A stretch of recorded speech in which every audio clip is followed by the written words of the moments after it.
Graça e paz, meus queridos irmãos, amigos que sempre nos assistem, sempre nos acompanham nessas breves meditações baseadas na palavra de Deus que estamos fazendo. Para o nosso bem, da vida espiritual, nossa meditação, da nossa alimento espiritual. Graças a Deus por isso. Hoje o texto de Deuteronômio, capítulo 3, do verso 16 ao verso 22, é uma passagem que tem, e nós vamos colocar o título de lutas, não é? Aproveitando então essa sugestão de lutas, porque é o momento em que 2,5 tribos de Israel recebem a orientação de Deus para se unirem e assim poderem vencer os inimigos que eram muito grandes naquela hora em que eles adentraram a Canaã e tinham poderosos inimigos, grandes empecilhos, e eles precisavam unir-se, mas mais do que isso, eles precisavam ouvir e obedecer à voz de Deus.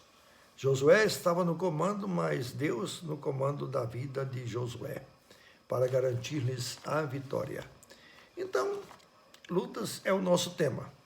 Vivemos, pela graça de Deus, em um país onde há muitas décadas sem guerras.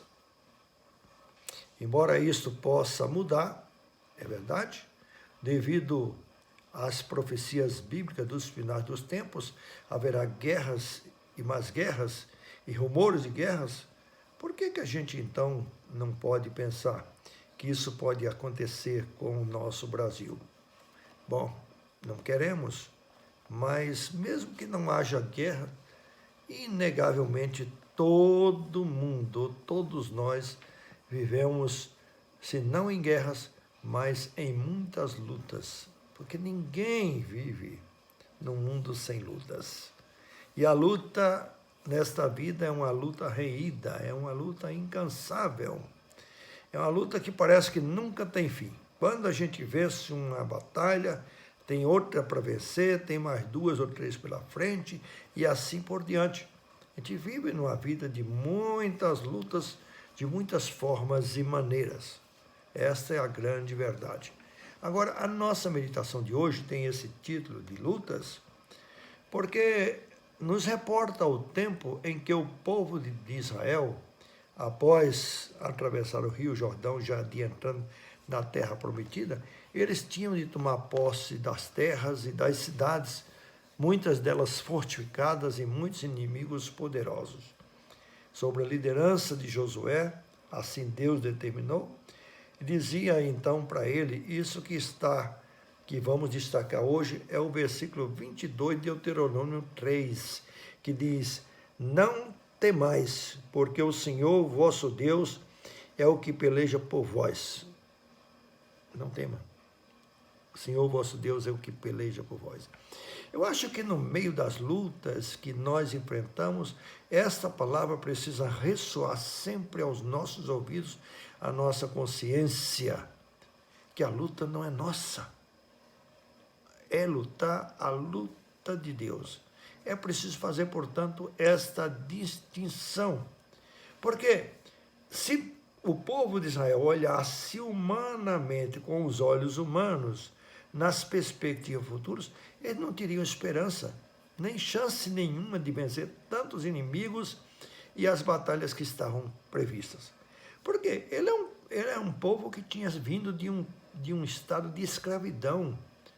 Não era um povo treinado para a guerra, era um povo treinado para trabalhar para os outros. Portanto, os inimigos eram inimigos com grandes exércitos e muita gente treinada para a guerra. Não era o caso deles. Então, eles não podiam olhar para si mesmos, nem olhar também simplesmente mirando o tamanho do obstáculo ou o tamanho dos inimigos. Eles tinham de, pela fé, mirar no Senhor, o Senhor da guerra. O Senhor que diz, a peleja é minha. Não tema, portanto. Então, vamos obedecer à voz de Deus, porque o Senhor é o vosso Deus, é o que peleja por vós, como diz o versículo 22. A olhos humanos, isso não daria ou diria que eles alcançariam vitórias. Mas toda a diferença estava no que Deus disse: o Senhor peleja por vós. É uma coisa que nós podemos, meus queridos, e não podemos realmente, podemos assim encarnar, mas não podemos esquecer de quem é a guerra. Quem é o Senhor da guerra?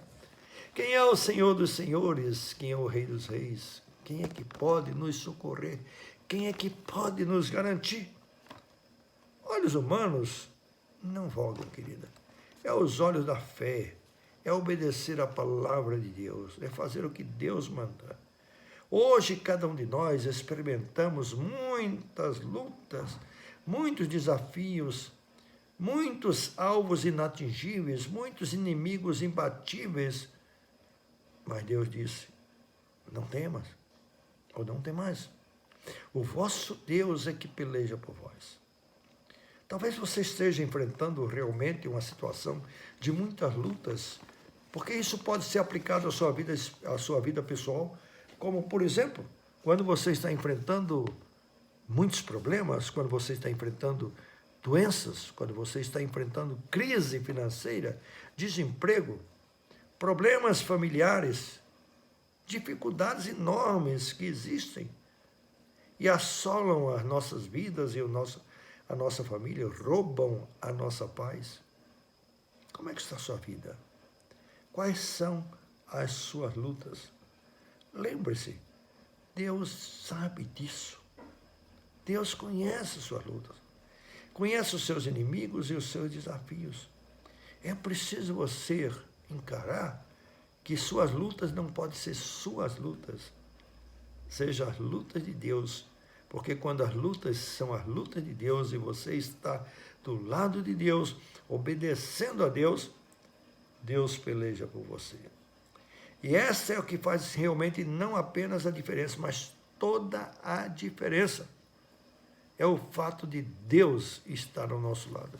Se o Senhor era por nós, quem será contra nós? Quem será? Há alguma dificuldade? Não. Veja, se ele não poupou seu próprio filho, antes por todos nós o entregou, porventura não nos dará graciosamente com ele todas as outras coisas? Se ele fez o mais difícil, não pode fazer o mais fácil? Tem alguma coisa impossível, alguma coisa difícil para Deus fazer? Não. O que tem difícil é a gente confiar, é a gente crer, é a gente transferir a nossa luta e os nossos problemas para Deus e entregar, e esperar, e confiar no Senhor. Sabe, uma lição também preciosa nesse texto é que 2,5 tribos foram convocadas por Deus para se unirem, porque a luta não podia ser de apenas uma tribo. Isso talvez seja uma lição que nós estamos precisando receber hoje. A lição que, olha, você não está sozinho.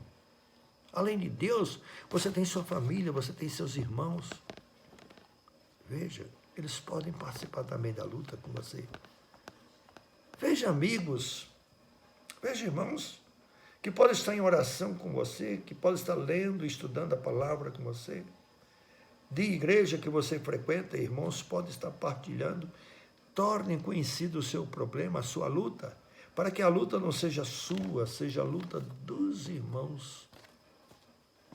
Seja a luta de mais gente, mas todos sobre a direção do Senhor, esperando na graça do Senhor. Os irmãos, nas tribos, no caso, uniram-se para vencer as batalhas.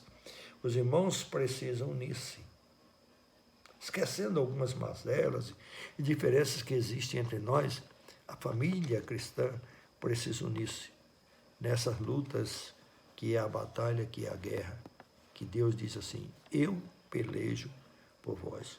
Portanto, confie em Deus ao ir à luta, esperem em Deus ao ir à luta e aguardem em Deus a resposta das lutas, porque a guerra não é minha, nem a sua. A guerra, meus irmãos, é do Senhor. E quando a gente encara a guerra como sendo do Senhor, a vida não é uma vida de descanso, é uma vida de guerra. Então a gente luta sabendo que o Senhor está pelejando por nós. E isso é o que faz toda a diferença para que a batalha seja vencida. Não dispense, portanto, a ajuda dos seus irmãos. Não confie principalmente neles, nem homem algum, mas principalmente no Senhor, que é o Deus da guerra. Não faça do problema tão grande que seja maior do que tudo. Qualquer problema que seja, por maior que seja, não é maior do que o poder do nosso Senhor. A vitória, meus irmãos, está com Deus. E você estando com Deus e seus irmãos estando com Deus, unidos em Deus, é a garantia da vitória. Isso é que faz toda a diferença. Vamos a lutas, então. Em nome de Jesus. Um abraço, irmãos. Até a próxima meditação. Amém.